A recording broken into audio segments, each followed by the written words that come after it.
पहला पार्ट धुरंधर का दिसंबर 2025 में आता है। पार्ट 2 2026 मार्च में, यानी राइट नाउ जो है वो finally has released Dhurandhar revenge के नाम से। और उसमें पार्ट 1 से ज्यादा जो है वो गालियां, स्मोकिंग, ब्रूटली मर्डर्स, जो भी अटैक्स हो, जो भी चीजें हैं, वायलेंस वगैरह, वो सब बहुत ही ऊपर की फ्लाइट से दिखाया गया है। मतलब बहुत डबल ट्रिपल है। अगर एंटरटेनमेंट की बात करूं तो फिल्म अच्छी है, ऑफ कोर्स, मतलब मुझे भी पसंद आई, मज़ा आया। लेकिन अगर आप बात करें कि इस फिल्म से इम्पैक्ट क्या पड़ रहा है, धुरंधर में जिस तरह ब्रूटली असैसिनेशंस हो रही हैं, अटैक्स हो रहे हैं, जिस तरह भी चीज़ें दिखाई गई हैं, वो ऑफ कोर्स ही बात है, बच्चे तो बहुत दूर की बात है, बूढ़े भी दूर की बात है, जवानों के लिए भी एक माइंडसेट के हिसाब से जो माशाल्लाह से आजकल, मैं तंजिया तौर पे बोल रहा हूँ, जो इस वक्त वायलेंस क्रिएट हो गया इस पूरी दुनिया में, वॉर की सिचुएशंस, कत्ल गारा, सब कुछ, तो फिर इल्ला माशाल्लाह इस तरह जो है वो फिल्में भी बन रही हैं और उसको लोग हिट करा रहे हैं। उसको लोग जो है वो बहुत हाइप क्रिएट करा रहे हैं जी, 1000 करोड़ का बिजनेस कर दिया जी, छतें फाड़ दी जी, बॉक्स ऑफिस फाड़ दिए, ये कर दिया, वो कर दिया। यानी कि आप ये देखें कि हमारे नॉर्मल लोगों के अंदर जो माइंडसेट है वो एक दूसरे को तकलीफ पहुंचा के मार देने का है।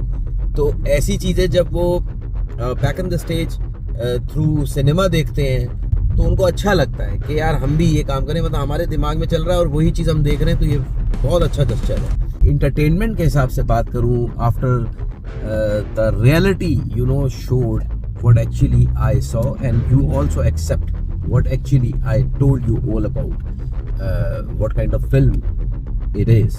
So अगर मैं अब सेकंड पार्ट में इसका नॉर्मल रिव्यू लूँ तो हाँ जी, अब उस पर बात कर लेते हैं। तो भाई ये है कि पहले पार्ट में क्योंकि अक्षय खन्ना की वजह से वो फिल्म बहुत ऊपर आ गई थी, जो बात सच है, उस गाने की वजह से हाइप क्रिएट कर गई थी। रणवीर सिंह जो इस फिल्म के अंदर लीड कैरेक्टर कर रहे हैं या कर रहे थे, जो भी थे, तो कहीं ना कहीं मुझे लगता है वो रिवील नहीं हो सके पहले पार्ट में। तो जनाब रणवीर सिंह ने बहरहाल फाइनली ये शो किया धुरंधर रिवेंज के पार्ट 2 में, जो फाइनल चैप्टर आया अभी, जो हमने देखा, उसमें उन्होंने ये साबित किया कि भाईजान उन्हीं की फिल्म थी ये, वही लीड आर्टिस्ट थे इस फिल्म के, लीड कैरेक्टर, लीड एक्टर थे और उन्हीं की ये फिल्म है। तो उन्होंने ये साबित कर दिया क्योंकि इस पार्ट 2 के अंदर वो पूरे तरीके से रिवील हुए। अक्षय खन्ना तो खैर कट गए, वो तो नज़र नहीं आया इस फिल्म में, ये जो कुछ रोमर्स थे शुरू में कि शायद वो भी होंगे।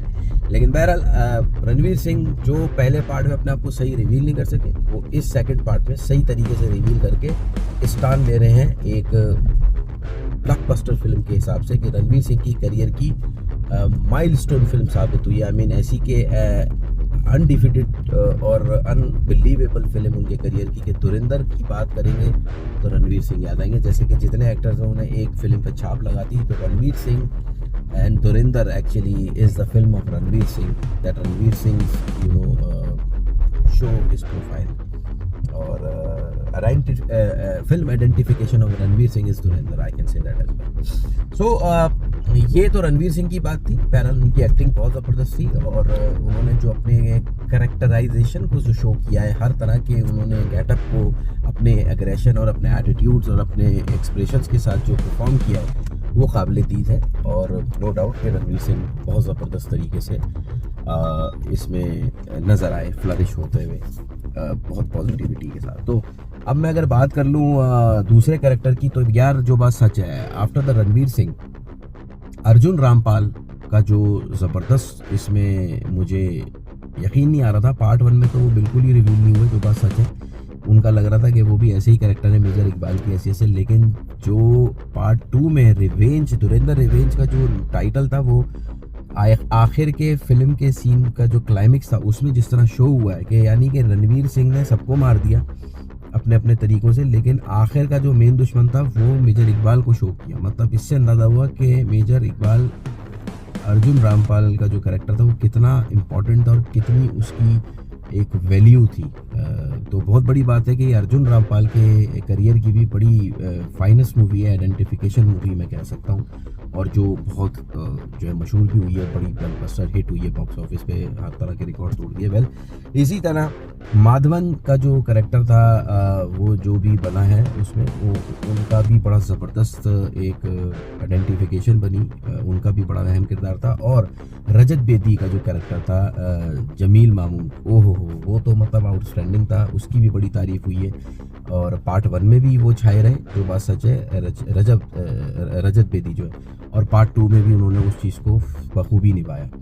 तो रजत बेदी की भी करियर की बड़ी ज़बरदस्त फिल्म है, एंड ऑफ द टाइम, मतलब उनके बिल्कुल उस एज पे जाके उनको ये फिल्म मिली। तो बहरहाल किस्मत है, जो बात सच है, जैसे अक्षय खन्ना की किस्मत जागी, इसी तरह इन सब की भी किस्मत जागी। रणवीर सिंह के पास खैर चाम है, यंग है, और अभी उसका करियर है जो भी है, तो उस सेंस से उसका भी शायद ये टाइम था, जैसे एक टाइम में बहुत से एक्टरों की कोई फिल्म आई तो उसके बाद वो चाहे, तो रणवीर सिंह अब जो है वो चर्चा में है और उन्होंने वाकई इस फिल्म में दिखाया है।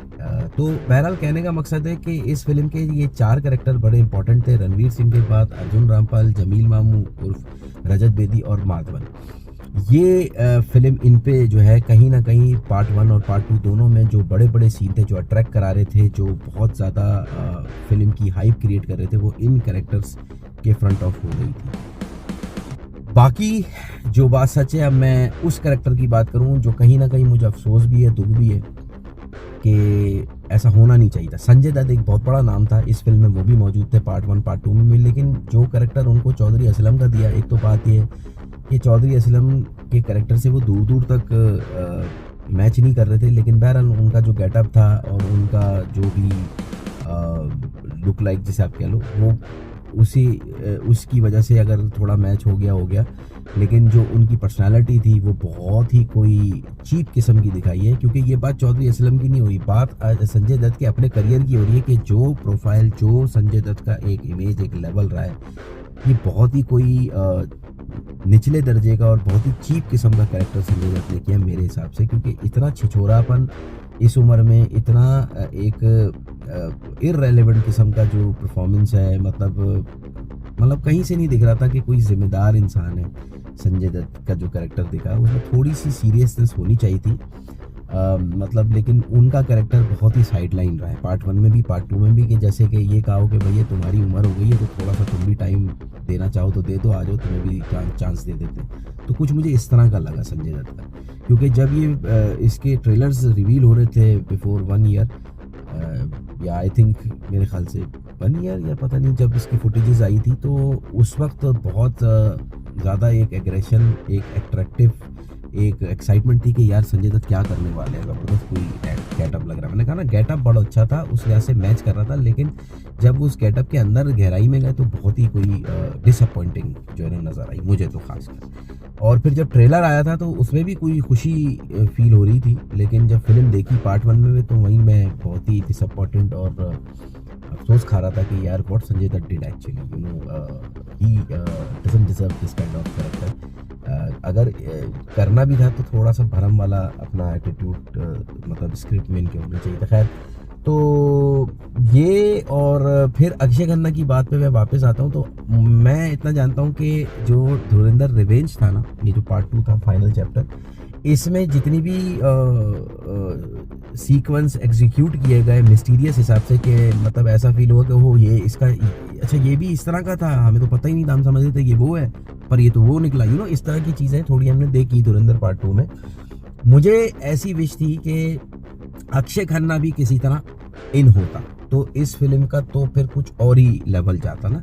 अक्षय खन्ना को भी उनको किसी तरह रिवील करना चाहिए था, चाहे वो लास्ट सीन में या किसी भी तरह से, चाहे वो स्पेशल अपीयरेंस में ले आते, लेकिन कुछ इस तरह की प्रेजेंटेशन उसको उसकी तरफ से शो होती कि मज़ा आ जाता, लेकिन उसको बिल्कुल ही कटाया। अब अंदर क्या बातें थी, इंडीडली क्या इन्वॉल्वमेंट था कि अक्षय खन्ना ने फिल्म नहीं करना पसंद की, या पैसों पे मसला था, या डायरेक्टर ने इस चीज़ को कटाया, या रणवीर सिंह इनसिक्योर थे कि भाई इनको बुला के कहीं ऐसा ना हो पार्ट 2 भी मैं अपने कैरेक्टर को बढ़ा दूँ, यू नो, कुछ भी हो सकता था। तो खैर, अगर वो अक्षय खन्ना होते तो इस तरह से कोई मिस्टीरियस तरीके से इन होते, जैसे जमील जमालू, कौन था वो, जमील मामू, उसका पता चला, और बहुत से और इस तरह के कुछ मिस्टीरियस रिवील हुए हमें। तो अक्षय खन्ना का भी अगर ऐसा होता तो अब ज़रा थोड़ी सी म्यूज़िक की बात कर लें तो फिल्म का म्यूज़िक इतना इन्वॉल्व नहीं है अकॉर्डिंग टू द स्टोरी, क्योंकि मिस्ट्री स्पाई स्टोरी है, एक्शन मूवी है, एक ट्रू इवेंट पे ये फिल्म जो है वो बेस कर रही है। लेकिन ये उसके बाद भी फिल्म का म्यूज़िक है, और जो फिल्म के दो ट्रैक्स जो अट्रैक्ट हुए हैं except the other songs of the films, दोनों फिल्मों की बात कर रहा हूँ, तो वो बहुत ज़्यादा सोशल मीडिया पे वायरल हुए और बहुत ज़्यादा जो है उसको जो है पॉपुलैरिटी मिली है।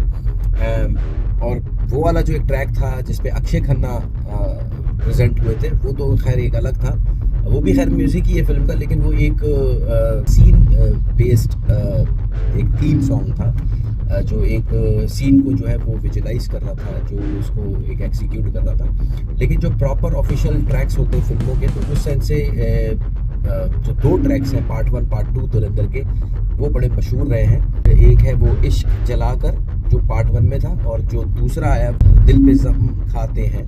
तो ये दो जो ट्रैक्स हैं बड़े ज़बरदस्त तरीके से, नए तरीके से इनको जो है वो प्रोड्यूस किया गया है, नए तरीके से उसको पोर्ट्रे किया गया है, बहुत ज़बरदस्त इसको जो है ना वो एक इस्टेब्लिश किया गया प्रॉपर तरीके से। इसकी जो है प्रोजेक्शन है वो बहुत आउटस्टैंडिंग है, बोथ ऑफ द सॉन्ग्स, और मुझे भी बड़े पसंद हैं।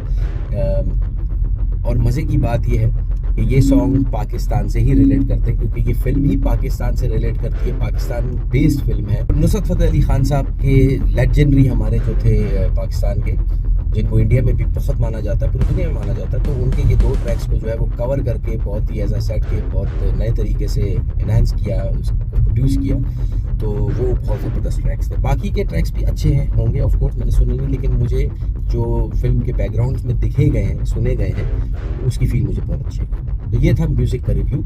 ये बात भी कहना ज़रूरी है कि ये पाकिस्तान के अगेंस्ट फिल्म थी, टोटल अगेंस्ट थी। इसमें जो दिखाया गया है वो जाहिर सी बात है, वहाँ पर पाकिस्तान के अंदर जो भी ये जराइम पेशा जितनी भी चीज़ें ये उल्टे सीधे तरीके से होती हैं, जो गलत तरीके से कोड की जाती हैं, ये वो सब रिवील किए, वो सब शो किए, वो सब बताया गया। लेकिन बहुत सारी चीज़ें अगर मैं दूसरे एंगल से बात करूं तो बहुत ही इररिलेवेंट दिखाई हैं। ऐसे ना लुक लाइक पाकिस्तान में होता है, ना इस तरह की चीज़ें होती हैं, वो पता नहीं उन्होंने बस वो कहते हैं ना ड्रामाटाइज करके कहीं ना कहीं मार खा जाता है इंडिया। तो ये चीज़ की वजह से थोड़ा सा फ़नी लगा, अजीब सा लगा कि ऐसा तो भाई है ही नहीं और ये क्या दिखा रहे हैं। लेकिन दूसरे एंगल से अगर बात करूँ, वही मतलब एक पहला वाला एंगल वापस जाते हैं, तो ये बात सच है कि जो चीज़ें उन्होंने शो की हैं वो बेसिकली पाकिस्तान मुल्क को हिट नहीं कर रहे। जो बात सच है वो उन चीज़ों को हिट कर रहे हैं जो पाकिस्तान के अंदर ये दहशतगर्दियाँ और उल्टे सीधे चीज़ें तंजीमें बनती हैं, तो इस वजह से फिर वो कितने नुकसानात में जाती हैं। तो उन्होंने बेसिकली उसको टारगेट किया। तो कहीं ना कहीं आप ये कह सकते हैं, मैंने जैसे कहा पाकिस्तान के अगेंस्ट है, लेकिन अगर आप इंडीड रियलिटी पे जाएँ तो ग्रास ऑफ रूट्स वो नहीं है। Pakistan has not targeted according to that film, but what the circumstances and what the activities inside of Pakistan, they actually is targeting that kind of all stuff. So बाकी आखिर में बस यही बात है कि film part 1 Dhurandhar and part 2 Dhurandhar revenge, ये जो कंटेंट था ये किस चीज़ पे बेस कर रहा था? पाकिस्तान पे कंटेंट बना के आप फिल्में हिट करा रहे हो दुनिया भर में। आपकी अपनी आइडेंटिफिकेशन जिसे हम बॉलीवुड को जानते थे मानते थे, वो किधर गया? आपका अपना जो मॉल था, जो क्लासिक फिल्में थी, वो किधर चला गया? आपके अपने पर्सनल कंटेंट की तो फिल्में हिट ही नहीं हो रही, कोई देख ही नहीं रहा उनको, ठीक है ना। जहां आप पाकिस्तान के बारे में फिल्म कोई करते हो, उसको एग्जीक्यूट करके उसको जो है क्रिएट करते हो, वो हिट होना शुरू हो जाती है। तो इसका मतलब है यार, पाकिस्तान के कॉन्सेप्ट पे कोई फिल्म बनाते हैं तो आप लोगों के जो है वो फ़ायदे हो जाते हैं, आप लोगों को पैसा मिलता है। अदरवाइज़ आप अपने कॉन्सेप्ट पे कोई फिल्म बना रहे हो, अपने मुल्क के किसी इशू पे, वो कोई देखना पसंद नहीं करता आपको। तो ये भी एक अजीब सी बात है, ये होना नहीं चाहिए। मैं तो बस आखिर में कहूँगा यार कि इतनी चीज़ें बना दी बॉस, अब थोड़ा प्यार मोहब्बत पीस भी दिखाइए, कि ज़रूरी नहीं है कि पाकिस्तान के अंदर सारे नफ़रत वाले लोगों को ही आप टारगेट करें। अच्छे लोग भी वहाँ रहते हैं, ठीक है, उनको भी ये शो करें कि यार आप भी अमन चाहते हो, हम भी अमन चाहते हो।